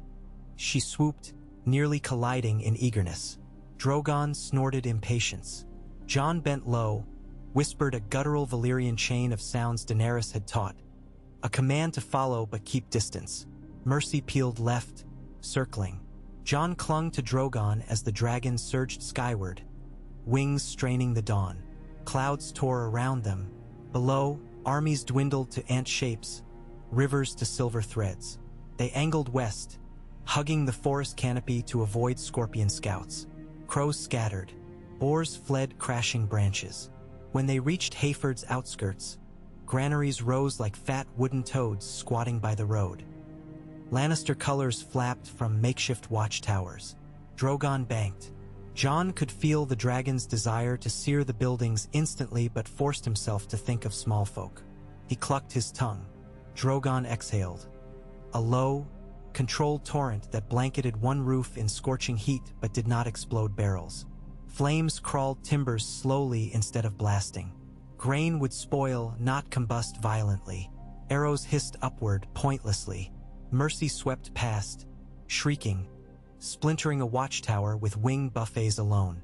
The defenders broke, scattering into oat fields. They repeated the pattern at 2 more barns, then wheeled south to hairy wains stuffed with wheat. The wains burned hotter. Wheels blistered. Oxen bolted bound by yokes until Drogon's roar sent them careening into ditches. Jon guided flame across the paths, cutting choke points rather than killing beasts. By noon, a swath of charred supply stretched from Biford to Antlers. Rising columns of smoke signaled starving garrisons. Yet fatigue nipped at Drogon's wings. Mercy's gambles slowed. Jon turned east toward the sea, intent on rest at Duskendale's cliff nests. He scanned the skies, no scorpions yet. A whistle shrieked through air. Jon jerked just as a bolt streaked beneath Drogon's left wing, slicing membrane. Pain stabbed his own shoulder, hot and deep. Drogon roared, tilting. More whistles. Jon spotted them. Scorpions atop a camouflaged barge anchored in a swamp inlet. Too late for evasive flight. Another bolt punched scale on Drogon's thigh, burying half its length. Jon felt the echo in his thigh, white-hot but not fatal. Blood spattered the wind. Drogon faltered. Mercy squealed. Jon whispered urgent words. "Rise, rise." Drogon hammered wings, clawing altitude, bolt shafts quivering. Jon steered a dive. Not at the scorpions but past them, drawing fire. Bolt after bolt arced upward, bright with green veins. One grazed Mercy's tail. Flames sparked but guttered. He felt Drogon's pulse stagger. Must land. He scanned marshland. To the north, a crumbling tower where an old gods would decayed. He guided Drogon there, hitting the ground in a thunder of reeds. Mercy followed, skidding in mud. Jon leapt down, ignoring protesting muscles. Bolts protruded bloody. He yanked one free. Black ichor sprayed. Drogon snarled but stayed still. "Easy," Jon hissed, binding the wound with strips torn from cloak. Ghost appeared from ferns, snarling at shadows. Water sloshed. Greyjoy raiders waded through cattails, axes raised. Their captain wore patchy plate with a kraken sigil blackened by smoke. Jon drew Longclaw, blade ringing. He positioned himself between raiders and dragons. Blood seeped from his thigh wound, but adrenaline steadied his stance. The first raider charged. Jon parried, riposted, severed hamstring. A second swung low. Jon stepped aside, stabbing through mail into lung. Ghost lunged, tearing throat. The others hesitated. Behind Jon, Mercy's fear turned to rage. She barked, a harsh trumpeting, and spat a cone of pale flame. It missed the men but set reeds alight, heat billowing. Raiders retreated. Jon pressed advantage, slashing until screams receded. When quiet returned, he slumped to his knees. Drogon nudged him, warm breath gusting hair. Jon felt the shared pain ebb as the dragon's wound clotted under heat. He whispered thanks. Above, clouds gathered, heavy with summer storm. Rain began, hissing on flames, dousing reeds to smolder. Jon cleaned blade, tied a tighter bandage around his leg. Ghost whined softly. He rested a palm on Drogon's neck. We can't linger. Storm or no, we fly for Duskendale. Mercy perched at marsh edge, eyes locked on Jon, timid again after her burst of fire. Jon beckoned. She patted closer, nuzzling his uninjured hand. The gesture stirred something paternal in his chest. They launched together as lightning forked, rising through rain sheets toward the coast. Far behind, green-veined flames ate through swamp muck where scorpion bolts lay broken. In their wake, smoke and storm mingled, erasing all signs. 3 days passed before Jon rejoined the main host at Sharp Point. He limped into Daenerys's command pavilion under torchlight, cloak crusted with salt. Maesters had stitched Drogon's wing. Anger still simmered in the beast's eyes, but he healed. Daenerys rushed to him, relief eclipsing fury. Reports said you fell. I bled, he corrected, smiling wanly. Not fatal. She touched the healing wound at his shoulder. I feel pulse like a drum each time Drogon flaps. Tell me it fades. It does. He winced. Mostly. Tyrion poured wine. Raids succeed. Knights Landing stores lost. But Cersei answers cruelty with cruelty. Child heads on spikes along the Rose Road. Jon's jaw clenched. Then we end her faster. Davos entered, followed by Sansa Stark clad in riding leather's dusted cream. Her red hair flamed brighter than any torch. She inclined her head to Daenerys, then wrapped Jon in a fierce embrace. Brother, her voice cracked. I ride knights to reach you. The veil stands ready. Jon stepped back, hands on her shoulders. You've grown into father's strength. Someone had to, she said, gaze flicking to Daenerys. No fear, only measured assessment. They call you Queen of Dragons, but winter nights follow frost and honor. So hear me. Treat with us in faith and we spill blood for you. Daenerys studied Sansa, then nodded. I accept your oath and grant mine. Tyrion clapped softly. With riverlands stirring, Cersei's circle shrinks. But Varys emerged from shadows, expression grave. Lords and ladies, Scorpion foundries moved to the Red Keep cellars. Qyburn readies a demonstration on the morrow. Poison bolt fired from Maegor's holdfast ramparts. The city's small folk will cheer blood. Daenerys's eyes blazed. No more demonstrations. We take the foundry tonight. Jon's pulse thudded. A strike team? Suicide in those tunnels. I will not send men where I will not go, she replied. Regal will land us inside the city walls at moonrise. You and I, we cripple the scorpions. Free the hatchling if it lives. Silence rippled. Sansa stepped forward. If you fall, the realm falls. Kings die Schasing Heroism. I am no king, Daenerys said. Jon met Sansa's eyes. But she is a dragon. And so, it seems, we go together, 2 riders, 2 dragons. Silent as shadows. Sansa clenched her jaw. Ghosts in Lion's Den. Tyrion drained his goblet. At least ghosts know the way out. Grey Worm placed fist to chest. Unsullied will breach Mud Gate as distraction. Davos rubbed his temple.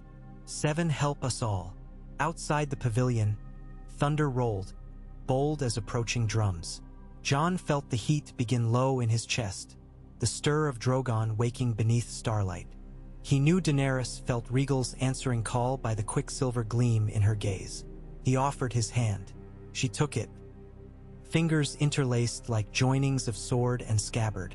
Tonight, she vowed. He finished the vow. Fire meets blood. Moonrise found King's Landing under curfew. Lanterns guttered along the street of silk. Alley cats prowled banquet scraps tossed from nobles' kitchens. No bells rang now except the lonely vigil bell from the September of Baelor, tolling prayers for plague dead. On Dragonstone's highest tower, Jon mounted Drogon. Armor cleaned, wounds salved with maester balm smelling of mint and lemon. Daenerys climbed Rhaegal's neck. Green scales shone like jade shards. Mercy watched from the yard, wings folded, eyes worried. Tyrion stroked her crest, murmured comfort. The dragons leapt. Night swallowed them. Stars hazed behind thin cloud. The world below turned to a chessboard of shadows. Far behind, the unsullied vanguard lit signal fires. Euron's sentries on the city walls craned at distant glow, missing twin predators descending from the east. They angled over Blackwater Bay, silent save the whip of wind in membranous wings. Below, ships bobbed. Lion sails, kraken sails, some aflame from Yara's earlier raid. The silence floated near the mouth, patchwork repairs evident even in moonlight. Euron stood on deck, black cloak whipping, gaze fixed inland at the distraction. He never looked up. Rhaegal slipped through clouds, banking toward a terrace garden behind the Red Keep's sept tower. Drogon followed, hugging rock. They landed without trumpet, claws clacking stone no louder than bats. Jon dismounted first, scanning. No guards patrolled this forgotten garden. Weeds choked benches where kings once sipped arbor gold. Broken statuary offered cover. Daenerys slid down Rhaegal's shoulder. She pressed a hand to Jon's chest. The bond between them thrummed. Scorpions in vaulted cellars beneath the Hand's tower, she whispered. Varys's map marks stare here. Jon nodded. Ghosts slunk ahead, nose low. They followed the dire wolf through archways, footsteps muffled by dust thick as snow. Moonlight slashed through arrow loops, stripes of pale silver across floor. Stairs spiraled down, air cooling. At the landing, muffled voices echoed. Workmen cursing, chains clinking. Jon peered. A cavernous hall, vaulted, lit by green witchfire lanterns. Iron frames held enormous crossbows, scorpions, lined like sleeping beasts. Men daubed bolts with buckets of viridian ooze. At the far wall, a cage hung from a crane. Inside writhed the little hatchling, scales now sickly yellow, tongue stump seeping black fluid. A man in maester robes oversaw Qyburn. Jon's rage beat with Drogon's pulse far above. He drew Longclaw. Daenerys laid a hand on his wrist. Silent, she mouthed. They slipped between columns. Ghost darted behind supply crates. Jon skirted to the left flank, Daenerys right. Workers noticed too late. By the time one cried out, Jon's blade slit his throat. Daenerys crouched to slice another talon neck from behind, but a third spun, shouting. Qyburn wheeled, eyes wide. Intruders! Lantern clang. Bolts of wildfire tipped crashed, spilling green fire. Flames whooshed, igniting crates. Workers screamed. Jon charged the cage, hacking pulley ropes. The contraption lurched, crashing. The hatchling screeched. As Jon reached to pry bars, Qyburn slammed a lever. Scorpion arms rose automatically, gears whining, swiveling toward Jon. He dove just as a bolt thundered past, shattering stone. Heat of wild flame scorched his cheek. Qyburn fled toward a side door, robes aflame at him. Daenerys sprinted, intercepting. She swung a length of chain, striking Qyburn's skull. Bone cracked. He collapsed. The room roared with spreading flame. Wooden braces groaned. Ceiling dust rained. Jon slashed cage bars. The hatchling wriggled free, collapsing in his arms. Body fever hot, heartbeat fluttering. Daenerys grabbed his shoulder. We go. The fire will consume scorpions. They ran, smoke choking throats. Ghost herded the hatchling ahead. At the top of the stair, Jon whistled sharp. Drogon answered, tearing down walls as he pushed through courtyard gates. Rhaegal swooped overhead. They mounted amid falling embers. The hatchling clung to Jon's cloak, squealing. Drogon burst skyward through a plume of green fire that blew the cylinder of a tower apart behind them. Roof shingles rained molten glass. City bells pealed alarm, but the dragons cleared the walls. From above, the Red Keep's courtyard now blazed emerald, scorpions melting into slag. No more poisoned bolts would fly. On the Blackwater, Euron saw the flames bloom. He bellowed orders, crew scrambling. But from the dark Mercy appeared, drawn by her siblings' distress. She dived, tiny but enraged, streaking fire across Silence's deck. Tarred ropes ignited. Masts became torches. Euron screamed curses unheard over roar. He seized a scorpion crank, tried to line a bolt, but the contraption jammed. Flames licked oil barrels. One exploded, sending Kraken Lord sailing into Blackwater's oily embrace. Mercy wheeled triumphantly, though exhaustion wobbled her flight. Rhaegal and Drogon escorted her eastward, away from flashing catapults. Behind them, King's Landing towers flickered, green at first, then orange. The blaze crowned the hill, visible to every siege camp. Soldiers paused, gaping. In Daenerys's war pavilion, Tyrion heard the bells and stepped outside. Across the dark plain, the red keep glowered like a furnace, flames licking spires. He pressed fingers to lips. "So it begins," he murmured. Dawn found Jon on a high cliff overlooking the camps. The little hatchling slept against Drogon's foreleg. Wound bound with poultice Sam had once taught him for burn rot. Daenerys stood beside him, cloak flapping. "Her name?" Jon asked. "Hope," she said, eyes shining. "Because she survived the worst." He nodded. "Hope and Mercy. They'll need each other." Below, banners stirred in early breeze. Northmen cheered word of the Scorpion Foundry's destruction. Unsullied drummers began a low cadence. Dothraki riders mounted, sunlight flashing off Arak blades. The siege tightened like a noose of dawn. Daenerys turned to Jon. "The city will break now or soon. When it does, promise me we spare those who lay down arms." "I promise." "And any who cling to tyranny?" Longclaw gleamed. "We break their swords, not their children." She studied him, and in her gaze he saw the dance of fire and winter, the tension of steel drawn too long. She exhaled, nodded once. From far away, the Red Keep's highest tower crumbled with a sound like thunder. A cheer rolled across camps. Dragons trumpeted reply, wings rising. Jon touched the ring of pink flesh on his palm and felt the pulse of two hearts. His and Drogon's, beating in measured unison. Beyond the walls, a new world waited, shaped by Talon, oath, and fragile mercy. He prayed the bond would hold. Above, the sun climbed, a burning coin cast into a blood-streaked sky, and the day of fire and peace began. A hush fell across the encampment as the dim gold of dawn diluted the night fires. From the chalky ridge above Sharp Point, Jon Snow felt the armies of a dozen houses stirring below, an indistinct thrum that rose through his boots like a heartbeat beneath the earth. When he blinked, the world pulsed in dragon hues. Black and ember, jade and brass. Drogon's nearness colored everything. Each inhalation tasted of iron and salt. Each exhalation seemed to carry a faint haze of smoke from the beast's lungs. The echo of last night's raid still ached behind Jon's ribs. Pain that was his and not his mingled with the throb of sutured flesh under scaled hide. Whenever Drogon flexed the wounded wing, Jon's shoulder sang its own note of reminder.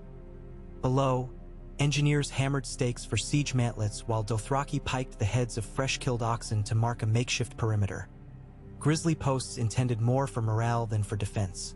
Ravens wheeled above the palisades, picking at scraps left from the night's field butchering. The sky promised a hot day, though it was only the second month of autumn. Vapor rose from grass like low smoke in the slanted light.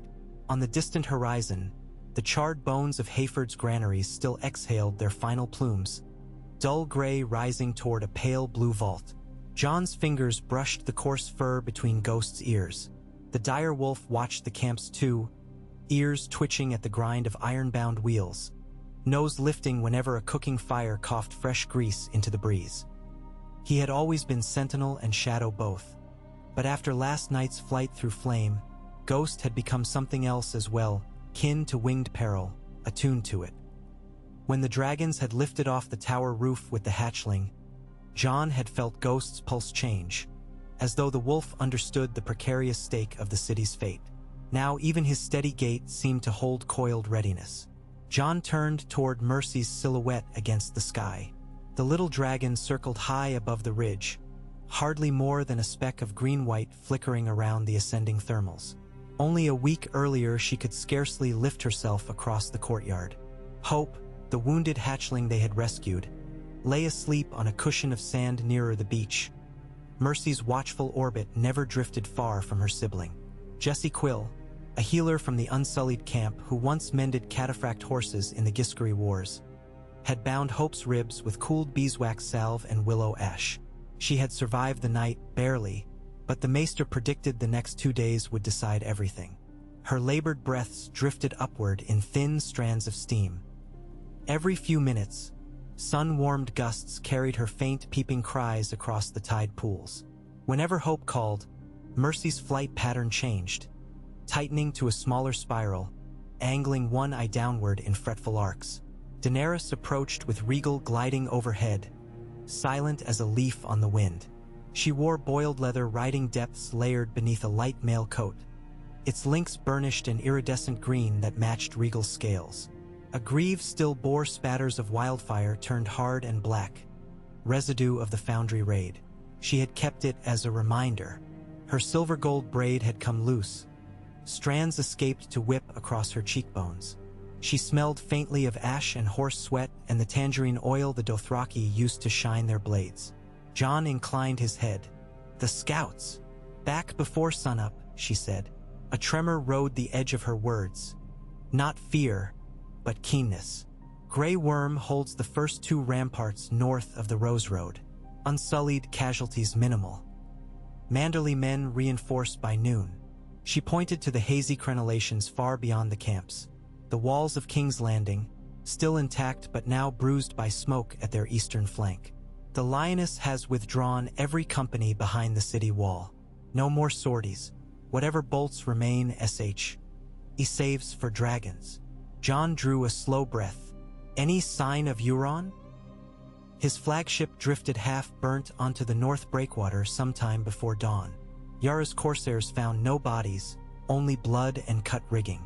If he lives, he hides. Jon wasn't sure if that was a comfort. A cornered kraken could still thrash. Ser Davos says the Pentoshi levies and the Northmen will finish bridging the Blackwater today. Stores from the Reach will choke on our barricades by sunset. Daenerys's gaze slid toward Hope. "We do not choke children," she murmured, perhaps to herself, "nor hatchlings. They will starve, though," Jon answered, voice low. "After winter's first frost, even the wells will sour." She met his eyes. "Better they starve than burn." The words tasted bitter. Jon saw it in the flick of her lashes. "If I breach those walls now, wildfire caches will light half the city. Cersei will make a pyre of her own people. Claim dragons forced her hand." He glanced toward Drogon's roost, an escarpment of shattered shale where the beast sat glaring at the distant city. The ragged edge of his wounded wing rhymed with dried blood. The dragon's tail flicked, carving trenches in scree. Regal perched on a neighboring outcrop, and their mirrored eyes flashed like quarried gems. They had tasted last night's risk. Now they hungered for resolution. Jon's jaw tightened. Grey Worm can dig saps beneath the southern wall, but the foundations are thick. Moon tears, Sam called them. Old spells in the mortar, resistant to most fire. Daenerys huffed. "Valyrian architects," she said. "Hard to kill even after 15 dynasties." Her gaze drifted southwest down the long shore to the abandoned watchtower that marked the beginning of King's Landing's outer vineyard tier. "If we break through there, we breach the weakest quarter. The Vintners district has no hidden stocks of wildfire." "True, but break that quarter and Lannister archers have 3 vantage towers. They'll fill the breach with arrows." Her lips curved in a ruthless half-smile. 3 towers hardly stand against 3 dragons. "A 4th, Jon corrected, nodding to Mercy. "If she is willing." She followed his gaze upward and sighed softly. "She is eager and unready. Even owl's milk cannot numb the burned tissue along her flight feathers." Jon exhaled. "Then we hold another day, starve them another notch." Daenerys slid a hand into his, squeezing once. She spoke into the hush where only gulls cried. If hunger does not move them, fear might. He waited. We show them dragons at midday, she said. Not flame, not blood, a slow pass, so low they see the scars on Drogon's wing and the bandages on hope. We let mothers remind their children dragons bleed too. Let them see we came not to erase them, but to survive with them. Jon frowned. A gamble on people's compassion. She shrugged, though tension rippled in her shoulders. I have scoured plague from slave pits by granting pity where none existed before. Sometimes fear of monsters unmasked is greater than fear of unseen ones. Jon studied her profile, the small scar near her ear where a slaver's whip once kissed skin. Then we trust them. We trust them once, she corrected. Not twice. He understood. Mercy had swooped at a fleeing Lannister yesterday. The man had turned to throw a pig knife at her skull. Mercy's scales had deflected it, but the memory remained, coiled like a parasite. Steps pounded behind. Sansa's guard captain crested the ridge, breath misting in the warming air. My lords, he called, half-bow. Lady Stark begs you both to attend the war council. The Queen's hand has news. Daenerys glanced at Jon. News, she repeated, then nodded curtly. They followed, ghost loping ahead. The pavilion had shifted westward overnight to remain within safe distance of the command trench line. Inside, river reed mats smothered dust. Tyrion stood on a crate against the far pole, arms crossed, gaze sharp. Beside him, Varys leaned over a low map table, placing colored beads atop carved ridges. Sansa and Davos and Grey Worm formed a loose half-circle. The air smelled of lamp oil, peppered goose, and parchment warmed by sun. Tyrion wastid novau. Ravens from the Eyrie, he said, gesturing at a scroll sealed in purple wax. Lord Royce reports that grain convoys from the Trident were intercepted before they could reach Maidenpool.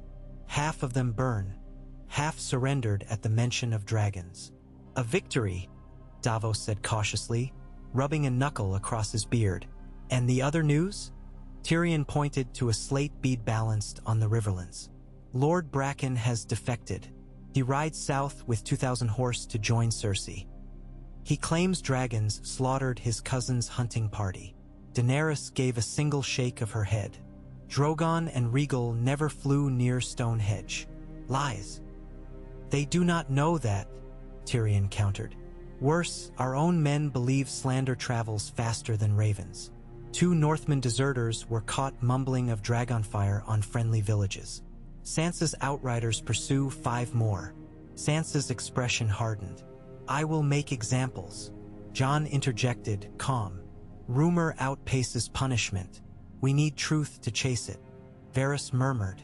Truth fails when food and hope fail. Daenerys' voice cut through. Then we give them hope at midday, she declared. A flight demonstration, no fire, no blood. Let them see the wounded hatchling we rescued. Let them see Mercy's flight. We announce parley for dawn tomorrow. I will stand before the city gates with the dragons leashed. Any innocent wishing to leave may pass into our camp under banner of peace. Grey Worm inclined his head, but his eyes flicked to Jon. Silent query. Is this wise? Jon answered aloud. If they refuse the banner, we know they stand with Lannisters by choice. Tyrion's lips pinched. He opened his mouth, then shut it. Finally he said, Cersei's spies will twist any concession. Then let her twist, Daenerys replied. We hold every card but time. Starve them another week, tension breaks. We cannot wage siege through winter storms with plague at our backs. Davos scratched the nape of his neck. A parley line will need guards, archers along the chalk hill, pikemen at North Post Bridge. Do it, Jon said. I'll witness. Grey Worm touched fist to chest. Unsullied will secure perimeter. As plans unfurled, messengers dispatched, field kitchens shifted, banners died. Jon drifted to the pavilion door. He scanned the camps once more, noting pockets of tension. Dothraki arguing with Northmen over stolen wine. Pentoshi mercenaries squatted near carts of spoiling onions. War's edges frayed even before its center cracked. He found himself wondering whether even perfect victory would mend such divisions. War begot debts deeper than gold. Only shared purpose might knit them, and shared purpose was fragile, like a hatchling whose lungs rattled in sun-baked sand. He slid a hand across the faint welt on his shoulder and felt Drogon's next heartbeat echo deep within. Whatever came, he and the dragon would greet it together. The midday sky blazed cloudless. Heat shimmered above the parched commons between siege berm and city wall, a bleak plain now scorched by stray artillery. At its midpoint stood a lone elm ragged by decades of salt wind, branches twisted toward the sea. Beneath it, Daenerys unfurled a plain white banner stitched overnight from bridal linens a Pentoshi seamstress had gifted to Rhaenys years past. She drove its ashwood staff into cracked soil herself. Dust puffed around the base like incense. Jon stood at her side, armor polished but unornamented, cloak pinned with only a small dire wolf brooch. He had argued for black rather than Targaryen crimson. They wanted no hint of conquest, only shield. Rhaegal and Drogon crouched behind, wings furled. Mercy perched on Drogon's dorsal ridge, head cocked, tail lashing the air. Hope huddled against Rhaegal's front claws, shivering though the sun seared. Dothraki had carried her here on a cloth stretcher. She looked absurdly small amid such muscle and steel. To the west and east, unsullied lines held spears angled downward to signify non-hostile formation. Davos's Northmen strung bows but kept quivers closed. Tyrion stood near a cart of fresh water barrels, scribbling notes, his stub of charcoal smudging parchment with sweat. Sansa remained behind the second berm, but Jon felt her eyes from afar, blue fires assessing every movement. The gates of King's Landing stayed shut. War horns sounded only once, low and wary. A row of crossbowmen filed along the battlements. No scorpions aimed. They must sense the dragons would tear any weapon ready too soon. Jon waited, the sun crawling across his brow like molten lead. Minutes stretched into an hour. Dust devils whirled, but still no emissary. At last, the sound of iron clanked behind the gatehouse. Chains rattled. The small postern inside the main doors creaked wide. A single rider emerged, Ser Boros Blunt in green-trimmed plate stripped of sigil, white cloak gray with grime. He bore no weapon save an iron-bound scroll tube. A red silk handkerchief fluttered from his lance as token of truce. Behind him, for Lannister guards marched with heavy shields, faces hidden by visored helms. They advanced 20 paces, planted shields edge to edge, then stepped back. Boros alone crossed the remaining distance, reins slack. He dismounted stiffly, eyes flicking from Rhaegal's talons to Hope's limp wing, to Mercy's coiled tail. He swallowed. Queen Daenerys of House Targaryen? His voice cracked. Daenerys stepped forward. I listen. He drew the scroll, broke its crimson seal, and unfurled heavy parchment. Ink glinted. He read, words trembling. By command of Her Most High Majesty, Queen Cersei of Houses Lannister and Baratheon, Protector of the Realm. He paused, licked lips. We acknowledge your petition of peace passage for innocent small folk. Such mercy is accepted on condition. You, Daenerys Targaryen, submit your dragons to the custody of the crown for the duration of hostilities. You, Jon Snow, bastard of Eddard Stark, surrender yourself as hostage for wildling crimes and breach of oath. Upon compliance, citizens may exit unmolested. Failure to comply will be met with righteous fire as ordained by the faith militant and seven-pointed statutes of holy war. Silence blistered the air. Boros shifted, eyes pleading for reprieve from the message he carried. Daenerys's reply was ice. Tell your queen loyalty sealed in blood tastes bitter. Boros opened his mouth, found no answer. He hastily tucked the scroll, then produced a small crystal vial stoppered with cloth. There is more. Jon frowned as Boros extended the vial. Inside floated something black and glassy, set in murky fluid. Daenerys's eyes darkened. She accepted it, gazing close. The object was a broken scale, too small for Drogon or Rhaegal, too large for Mercy. A jagged spear tip remained lodged in it, etched with tiny runes that shimmered green. Boros trembled. Her grace says, the next bolt carries 20 such slivers. She bids you measure your mercy against hers. Jon recognized the scale. Hope's coloring, but darker. A scale harvested from the dragon in Qyburn's cage before they freed her. Barbed with poison. Daenerys's nostrils flared.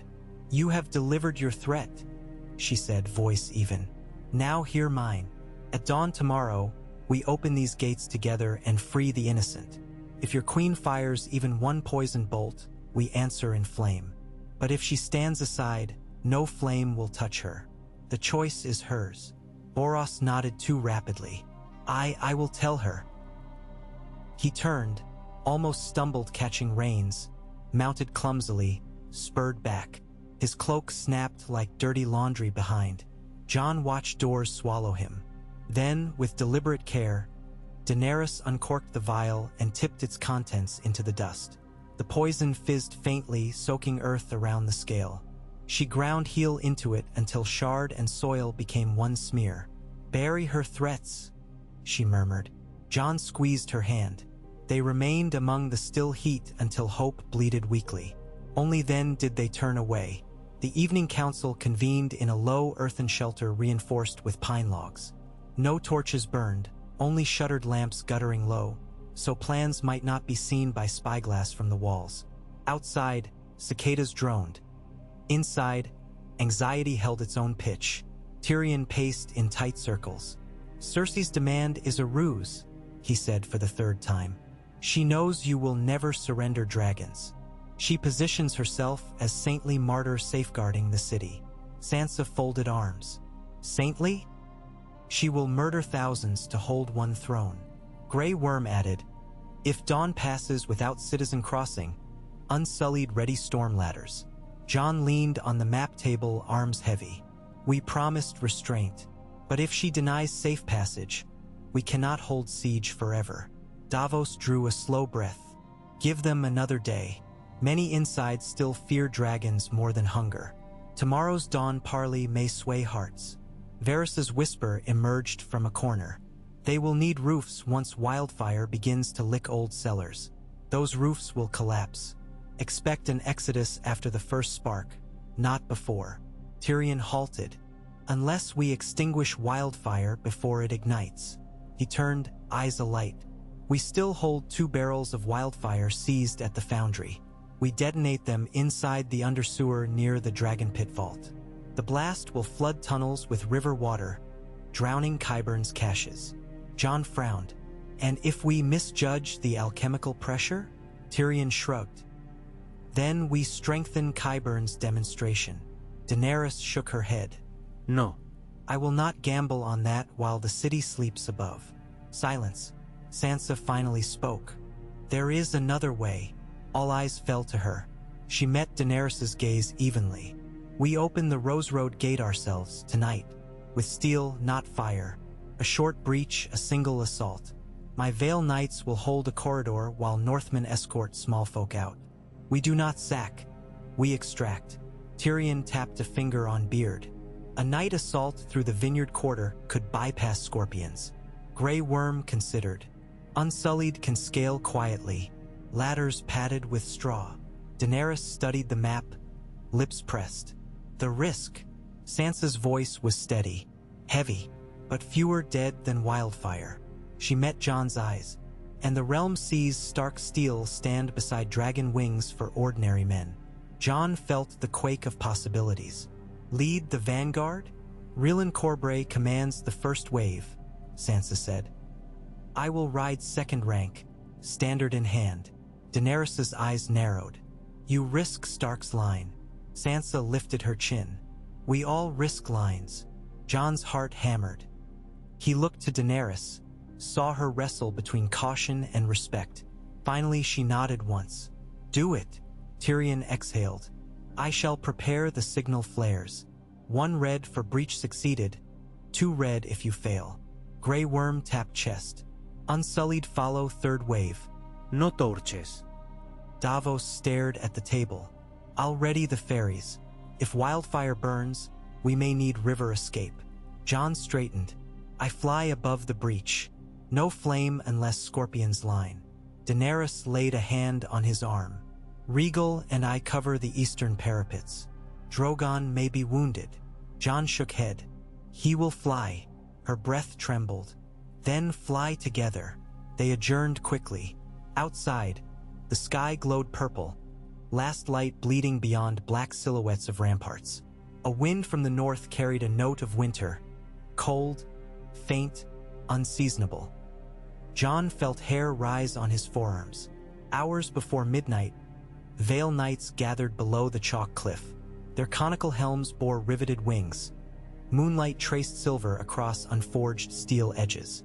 Rillan Corbray, broad of shoulder but soft-spoken, knelt while a silent Dothraki farrier wrapped leather around the iron toes of ladders to dampen clatter. Northmen poured lampblack over polished shields to dull reflection. Few spoke. The hush was reverent, like a waiting crypt. Sansa dismounted near Jon. She had donned a dark leather brigandine trimmed in white fur. No sigils, no braid, nothing to catch starlight. Yet even in that somber garb she seemed luminous. He kissed her brow. "Don't die," she said. He smiled, though anxiety gripped his chest. Likewise, gray worms signaled. Ladders hoisted as quiet as coffins. The vanguard slipped through rows of half-dead vines. Dried fruit rattled like tiny bones under boots. Owls hooted once, then fell silent. Jon mounted Drogon behind the first vineyard terrace. The dragon's wounded wings stirred, uneasy. Jon stroked the warm scales at its base, whispering. When Drogon launched, the gust rattled vines but no torch flared. They rose above the slanted roof of a vintner's cottage, gliding low. Jon's heart tracked every dark window, every glint of lamplight. Regal and Daenerys swept wide toward the river gate, wings silent. Mercy remained near Hope's stretcher on the ridge, flanked by unsullied archers. She was angry but obedient. Jon circled once. He saw ladders plant against the stone, saw Vale Knights ascend like black ants. The first reached battlement lip, throwing grapples. A scuffle hissed, faint steel on steel muffled by cloth. No horns yet. Then a flash of bright orange. Torch blossom on the wall's top, flickering. A guard's death shriek. Another torch flared. Jon braced. He saw Corbray's men fling a bar aside. A small sally gate groaned inward. Vale soldiers poured through, silent but swift. A single horn call split the city gloom. Trumpets answered, distant. Light blossomed in windows. The breach was made, but stealth was over. Jon banked Drogon toward the nearest scorpion nest, an elevated wooden platform above a vintner's barn. Two men scrambled to tilt the weapon skyward. Drogon bellowed once. They fled before the scorpion could track. Jon resisted the urge to breathe fire. No flame, only fear. The weapon remained loaded but unmanned, useless. Below, Sansa rode through the open gate, banner of plain white aloft. Northmen followed, shields up. Small folk spilled from wine sheds, eyes wide. Some clutched infants or loaves of stale bread. Others bore sacks of trinkets. Sansa shouted, "Follow the wolf banner. Safe passage." Carts creaked. Goats bleated. Lannister crossbow bolts clattered off Vale shields but fell short. The corridor held. Jon scanned ramparts. Another scorpion farther up swiveled. This crew braver already cranking. He whistled, the note cut Drogon's chest. The dragon dove, wings tucked, tail lashing air. At the last instant Jon shouted Valyrian for hold. Drogon unfurled wings 20 feet above the platform, the downdraft hurling men like straw. The scorpion spun uselessly, axles splintering under sudden torque.